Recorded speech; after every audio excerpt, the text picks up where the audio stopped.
Episode 3, switch on Beatz. Ski Beatz about to go in and do what he do. Get connected, my people. It's the Brooklyn word. You gonna see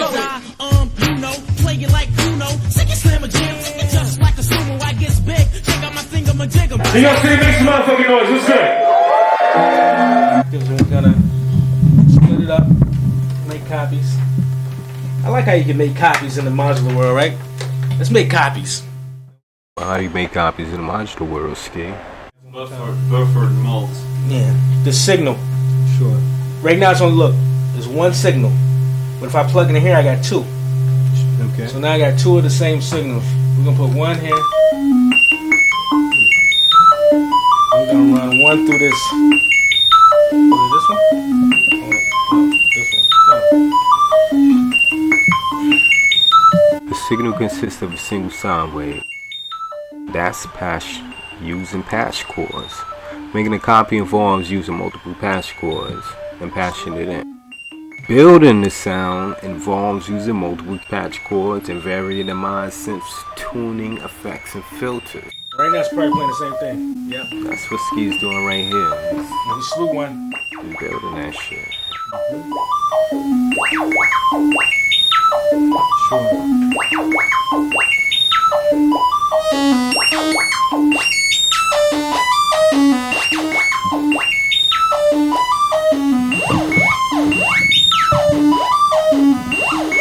Which is dope. Give you a different contrast. Completely. Now we can take the same signal.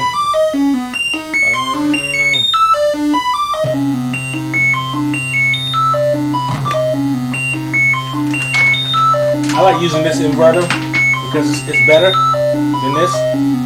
Okay. Better in what way? This inverter here is just an inverter. You don't have to turn anything. It just inverts. Oh. This when you turn it, you gotta tune it and get it back right. It's an anti-inverter, I see what you mean. Right. As opposed to straight inverter. See how it already changed the... I don't want that.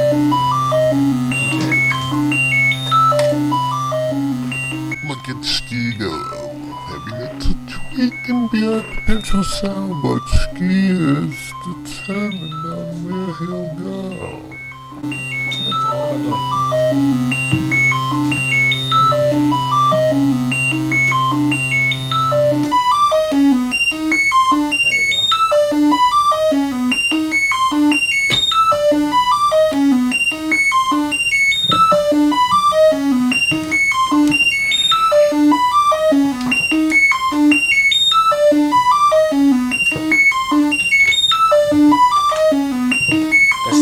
That Cali kicking in.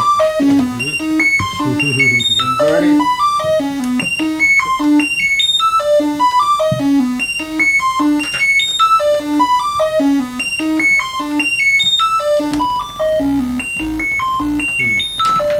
Comes in.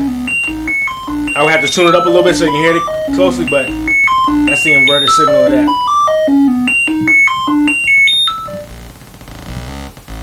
I was about to say, I don't know how much this mic is picking up, but it sounded real beautiful. Okay.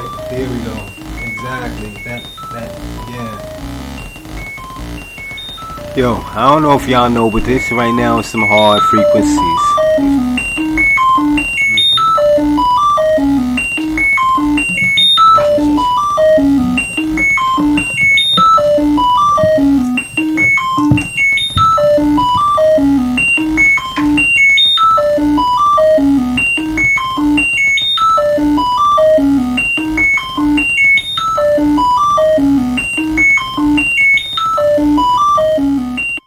Get connected with what's going on. Get connected to the movement.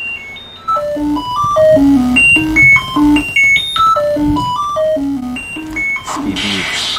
Oh shit, the fuck? Damn, my nigga, alright, yo, let me shut the hell up, cause he just hit chakras.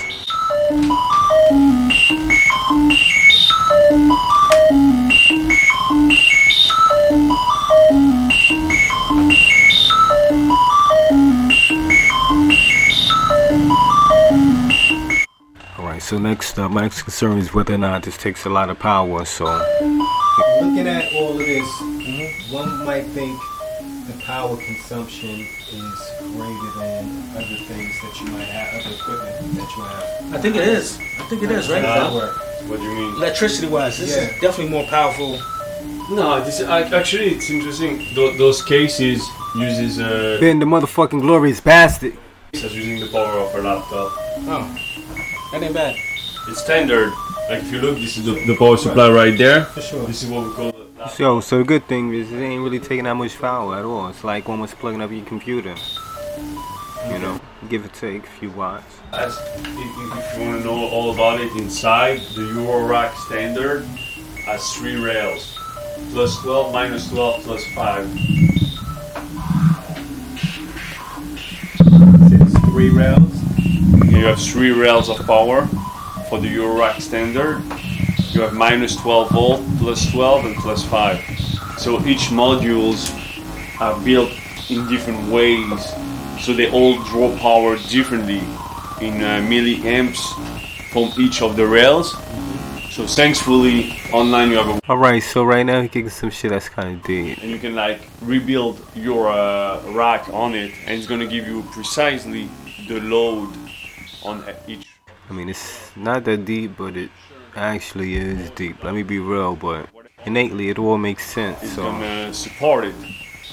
Certain modules draw more power than the others. Like for example, you would think analog modules draw the most, but actually digital modules draw the most. this shit is deep though. Like for example, that one, I would assume you would say probably that one draws more power than this one, looks bigger and all analog and all that. But actually, this one you have to feed like a chipset in it. So from what I get, this draws more power. So it can be kind of a concern.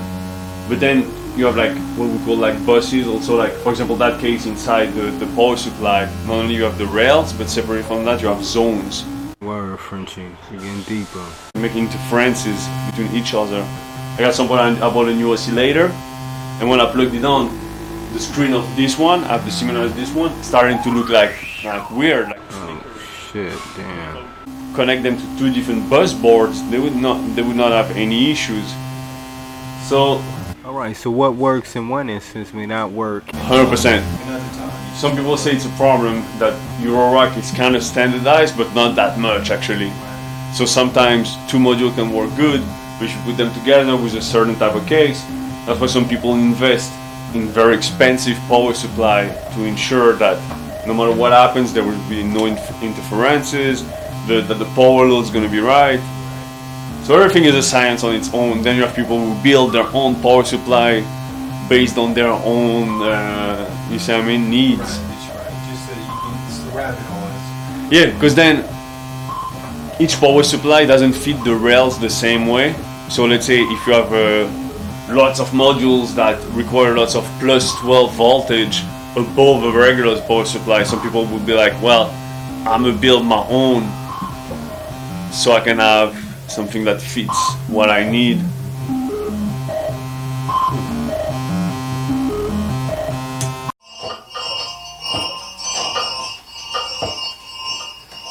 Smoke break.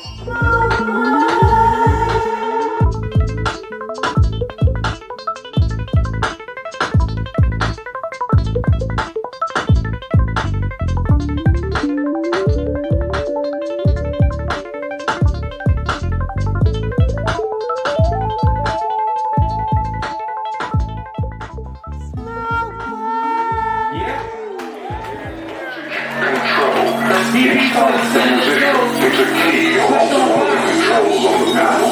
In effect, the power switch is a particular voltage.